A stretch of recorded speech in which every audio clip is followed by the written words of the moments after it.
Aujourd'hui, on va clarifier quelque chose qui génère souvent des questions. Comment fonctionne réellement l'accès aux assets dans Chaos Cosmos? Produits, plans, bibliothèques, collections, on va tout mettre à plat en quelques minutes. Quand vous arrivez sur la page d'accueil Chaos Cosmos, le lien est dans la description, il y a une information importante. Le nombre d'assets dépend du produit.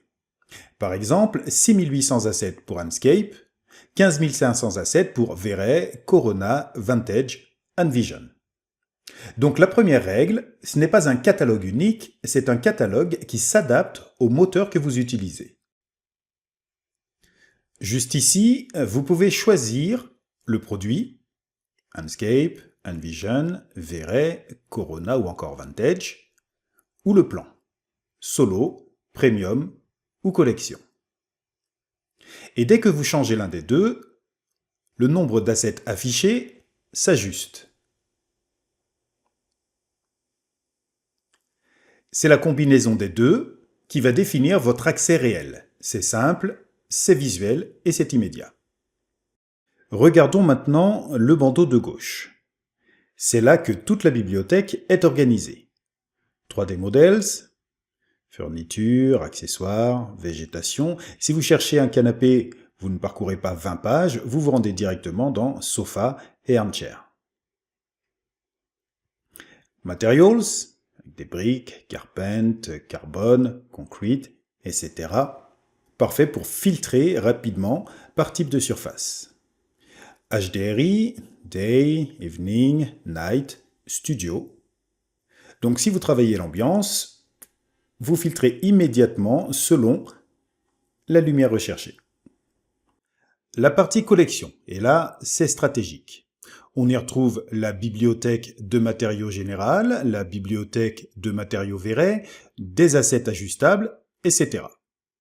Certaines de ces bibliothèques sont accessibles uniquement selon le plan. Par exemple, si je sélectionne la bibliothèque de matériaux Veray et que je choisis Enscape comme produit, eh bien, je n'obtiendrai aucun résultat.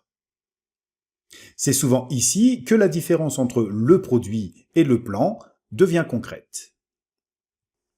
La partie créateur vous permet de filtrer par marque ou par fournisseur. Très utile si vous travaillez avec des fabricants spécifiques.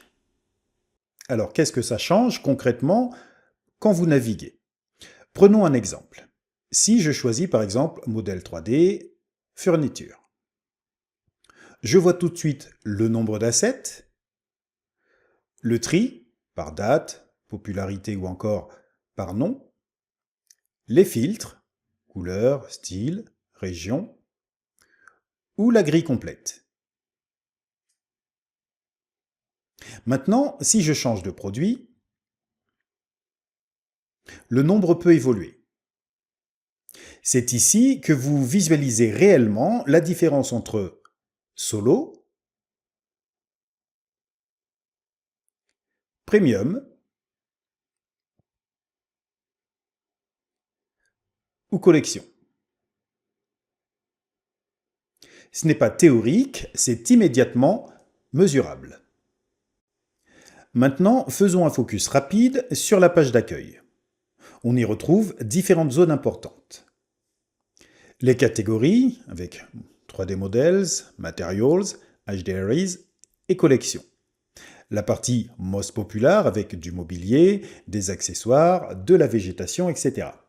C'est un accès rapide aux catégories les plus utilisées en production. Très pratique pour aller vite. Et puis, la partie collection. On y retrouve Collection Library, Veray Material Library, etc. Ces blocs peuvent contenir des assets exclusifs. Le plan collection donne accès à des bibliothèques supplémentaires que le plan solo ne propose pas. En résumé, dans Chaos Cosmos, l'accès dépend de 3 choses. Le produit utilisé, le plan souscrit et la bibliothèque sélectionnée. Le meilleur réflexe, toujours vérifier via Check the asset in your plan. C'est la manière la plus rapide de comprendre ce que vous pouvez exploiter immédiatement. En conclusion, Chaos Cosmos n'est pas juste une bibliothèque 3D. C'est une bibliothèque intelligente, structurée, filtrable et adaptée à votre licence. Pour les utilisateurs finaux, ça signifie plus de clarté et moins de surprises. Pour les partenaires, ça signifie un discours simple et transparent à transmettre aux clients et surtout, tout est vérifiable en temps réel.